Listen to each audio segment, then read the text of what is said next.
Hi, guys. Thanks for coming. A couple of comments about last night and the great news we just got. We're going to go to the Rose Bowl.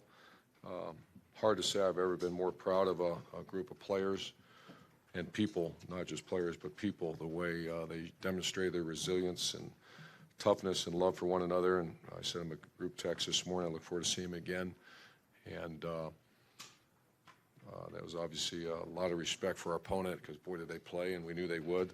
It's hard to get space against them, but I thought Ryan Day and our staff and obviously Dwayne and those receivers created space. Defensively, we gave up, the third quarter was not good, but at times we had to make a play, and we did. And so very proud of our guys, back-to-back Big Ten champs, the respect we have for this conference. We wake up every day going to work with going to Indy, and then when we get to Indy, find a way to win it, and they did it. And I'm very proud of them. We'll open up with questions. Second row left, Art.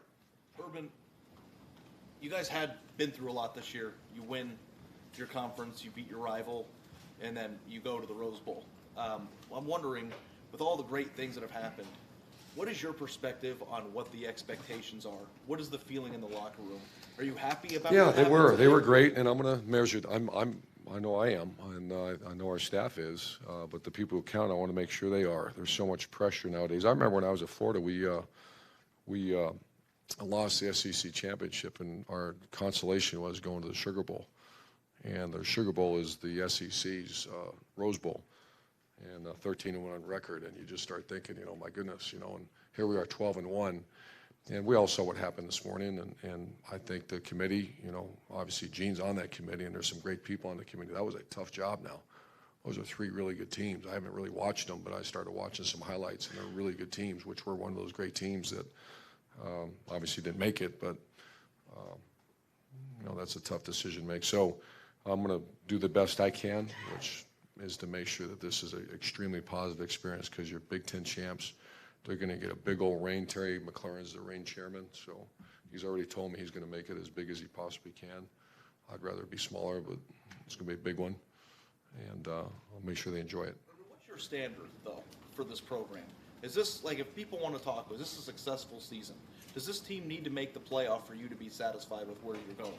You put a lot of work in. That's a great question. You recruit hard. I mean, everybody has a different take on it. Rose Bowl used to be the ultimate prize here. Mm-hmm. But you guys didn't make the ultimate prize this year. I'm just wondering, from your perspective and the program that you built, what is the standard of a successful season? Well, Jerry and I were talking. It's been, was it 12-12, 14-12, 11, 12-12. Those have been the wins we've had here the last 7 years. And it hasn't, been perfect, but it's been pretty darn good. And I never want, the people who count are those guys who do the work. Coaches, who cares about the coaches? Who cares about the players? And Terry McLaurin's and Paris Campbell and Johnny Dixon came back for a few reasons. One was a chance to go win the Big Ten championship and play for the national championship. And I don't want to devalue what we just did. We won the Big Ten championship. Far left, Lori. Coach, I know that you use bowl preparation as a time for self-scouting. In a year like this year, which was as odd as it was in so many ways, is that process going to be more or less valuable than usual? I don't know. Once again, this is all just real fresh right now. We got in at almost 4 o'clock in the morning, popped up, watched the show, and then here, and I'm looking at the bowl schedule.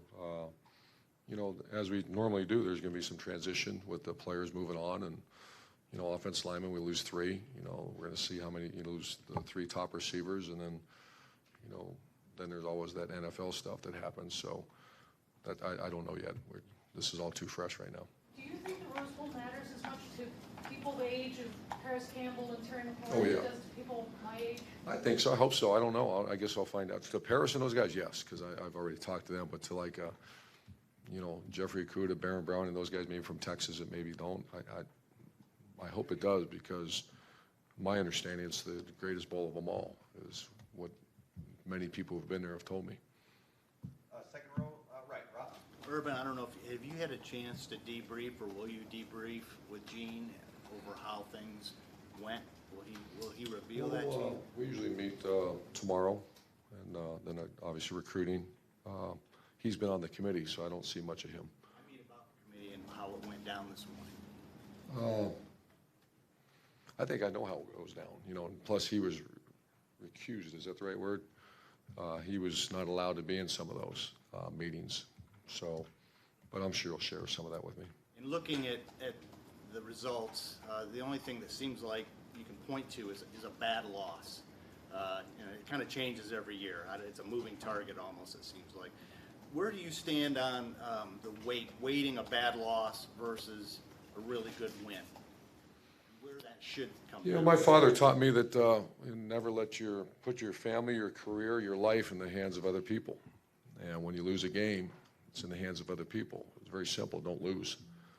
And 3 teams didn't lose, so there's conversations aren't having them. So that's the way I've looked at it, and that's kind of the way I've looked at life, is that at a young age I was taught that don't just handle yourself, take care of your business. And you know, the thing you can't do is stand up here in front of a microphone and start criticizing the committee. We're not going to do that. First of all, that devalues what our team just did, and it certainly devalues the opportunity to go represent the Big Ten in the Rose Bowl. So that conversation is going to be quick and move on. Front row right, Austin. Urban, along those lines, with winning a Big Ten championship, that's your goal. It's hard to do. Should there be a reward for that? Do you think that there's any sort of change that needs to be made now that this has happened to you 2 years in a row? We were the beneficiary of it twice. You know, I sat in a different chair this morning. So I sat in the same one in 14, 16, and then I sat in the same one in 17. It didn't work, so I moved. It didn't work, so I got to find a new chair, I guess. I don't know, Austin. I think college football is pretty popular right now. I think, you know, the only thing I would say is sometimes I see the criteria, and the criteria is not fitting what's happening. But I think I'm certainly not being critical of the people doing their jobs. And when you guys left last night, the celebration was just like, you know, you'd accomplished a major goal, you checked it off. Did you feel good about the chances of going forward? What were your thoughts as you guys came back last night about getting in? The locker room was fantastic, by the way. The players really enjoyed that win and a hard-fought battle to go. They love going to Indy. They love getting rings, and they love saying they're back-to-back Big Ten champions.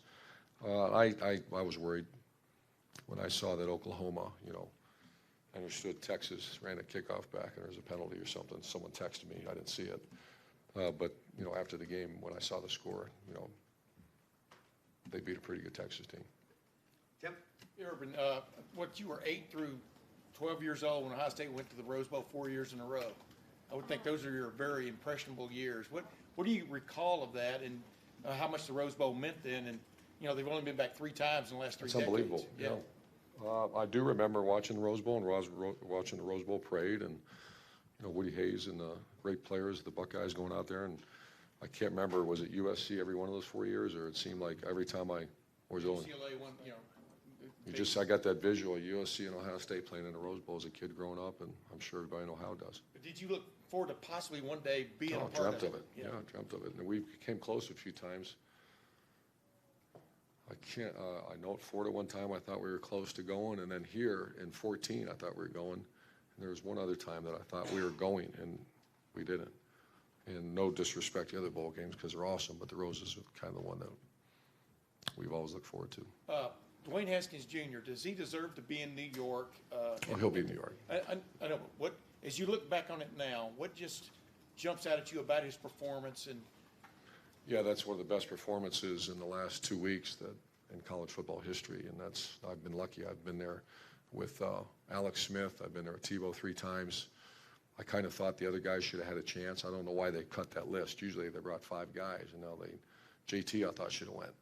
You know, Braxton Miller 1 year I thought should have went. You know, I think that's such an incredible experience for those players to bring them.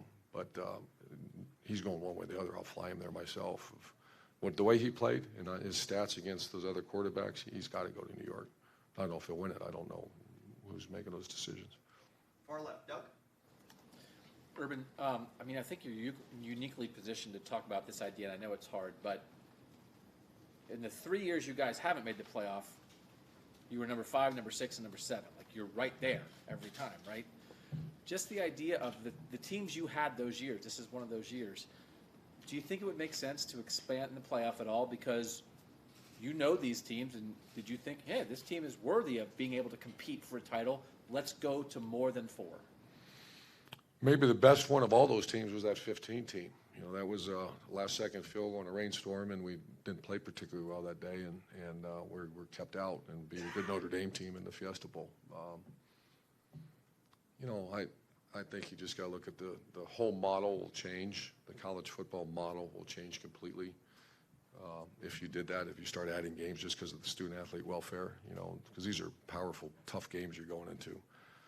You know, at first I said no, but then we're finished 5-6 or whatever it was, and we're out. So I think that ongoing conversation, but you'll change the entire model of college sports, college football, if you add games, because now you're getting into classes schedules, you're getting into conference championships. Someone made a point to me about, you know, there should be more of a systematic way of setting a schedule, you know, who you play, whether it's 8 conference games, 9 conference games, et cetera, et cetera, et cetera. I think those will be more, I'm sure that's going to generate a lot of conversation amongst the athletic directors and commissioners. And on the topic of Dwayne, now that you're at this point, you have one more game left. I know you've had some good throwers before, but what you guys did, we've asked you about this before, what this offense did, what Dwayne did, how you guys did it this year, did it change your view of offense? Did it change your idea of going forward, how you think the best way is to play offense in college football? I want to give Ryan Day the due. I mean, what he's done, and Kevin Wilson, that offensive staff, is, you know, I thought we kind of hit the wall. When you can't run the ball, you're going to lose. At some point, you're going to lose, and I don't care who you are. That will never change. In 100 years, they'll still be talking about this. Say you have to run the ball, you have to stop the run. In college football, you have to do that. And we reached a point where we're really struggling down in the red zone because we couldn't run the ball. And what happens in the pro-style offense in college, because there's usually not enough great throwers in college, there's always going to be an extra guy there. So what college adapted to is the read concept. It's called spread offense. And when you take that element out of it, it gets really, really hard unless you're throwing the ball every down. And has it changed my view? It has, but I still believe in balance. You know, Alex Smith was our quarterback, and he wasn't a guy that we tried to run too often. Chris Leak, we won a national title with. I don't know if we ever really ran him, other than scrambling. And then Cardell Jones, we tried to run him a few times. Didn't look very good. Now he scrambled, was outstanding. So that will never change my opinion as well, is that if you have a quarterback not willing to go get the first down, but our quarterback's not like that. Dwayne has done a phenomenal job growing up into that and accepting that category. How do you measure quarterback? Obviously wins. Can he get and will he get the first down for you? Because once you get one first down, then you go get the next one. And that's why we look at offensive football. Last couple questions. Dan, third row left. Urban, is it surprising to you that Georgia, with 2 losses, was ranked ahead of you guys having only 1 loss in the playoff rankings? I don't know enough about it. You know, I just sat there on my couch or a chair and watched it. I was a little surprised, but I think they're, you know, from what I saw, they're a heck of a team.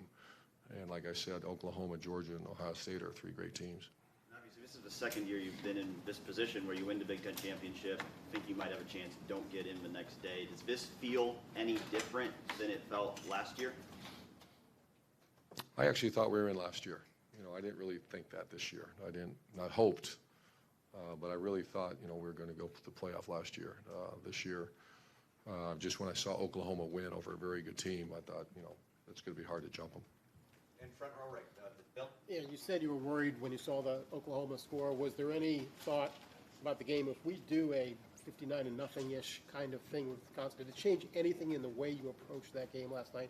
It crosses your mind, but then that's the team we played doesn't really let you do that. You know, it's you know, when those kind of things happen is when it's a big man coverage game and a risky defense where, you know, you see things and, you know, you can expose things. This defense just doesn't, you know, I thought it was hard to believe that we threw for that many yards on this defense because they don't do that. You look at their scores and they don't have big scores against them because they just play a lot of zone coverage, keep the ball in front of them, and they want to play in a shoebox with you. And I thought our coaches did a really good job of exposing or getting in some space. And when you just overall think of what this team has been through, with you not being here for some of it, and the adversity, losing Nick, and yet not playing to the potential that I'm sure you thought they had. When you kind of sum up the whole year to this point, how do you view this season? Well, there's a board, I think Coach Dressel started it right across from my office, and it's the great teams great teams in Ohio State history, I think it is. And I've put our 12 team on there, the 12-0, obviously the 14 team. I put last year's team on there, Big Ten champs. And if we find a way to win this Rose Bowl, I'm going to put that team on there because I think, 13-1, if we can find a way to beat Washington, a 13-1 team, back-to-back champs, Big Ten champs. The damage when Nick Bosa went down, that changed our team. And I didn't realize how much until, witnessing it changed me, it changed everybody, not seeing him. And I know he's a great player, but he was so much more than that. Nick Bosa was your rock, man. He was your guy. He was your guy that, in practice, he was the, Coach Maratti's guy. And if I feel that way about him, imagine what the defense felt about him and the team. So his injury, that was, and then all of a sudden you lose Austin Mack and Demetrius Knox. I mean, those are major injuries for us. One last question, if I can, about Dwayne. Obviously, this is his first year starting, and conceivably, the Rose Bowl could be his last game. Do you have any thoughts about his future beyond this year and whether he'll return? I do. I'm not going to really share them because I haven't had really a chance to gather my thoughts, and that wouldn't be fair to Dwayne or his family or really for me because once again, this is all gone 12 hours ago. We're rolling in on a bus. But there will be that conversation. And one final question on Washington. Steve? Yeah, Coach, I don't think it's come up yet. The team you're playing, Washington and Coach Peterson. What do you know about Coach Peterson? I mean, he did a great job at Boise and has now won 2 Pac-12s, I think, at Washington. And the quarterback is similar to the guy you just played, 52 straight starts. And I don't know, just your overall thoughts on Washington, Coach Peterson. Yeah, I've known Coach Peterson forever. I knew him way back when he was an assistant at Boise. And so we're very, very good friends. Our families are very close. And I haven't talked to him yet. I'm sure I'll talk to him today or tomorrow. But I don't really know him. I know him, and I know his style of play. Obviously, it's from everything I'm hearing, they're one of the top defenses in America. So we get to see that again. But I'm sure it'll be a great team. Obviously, Pac-12 champs and great coach.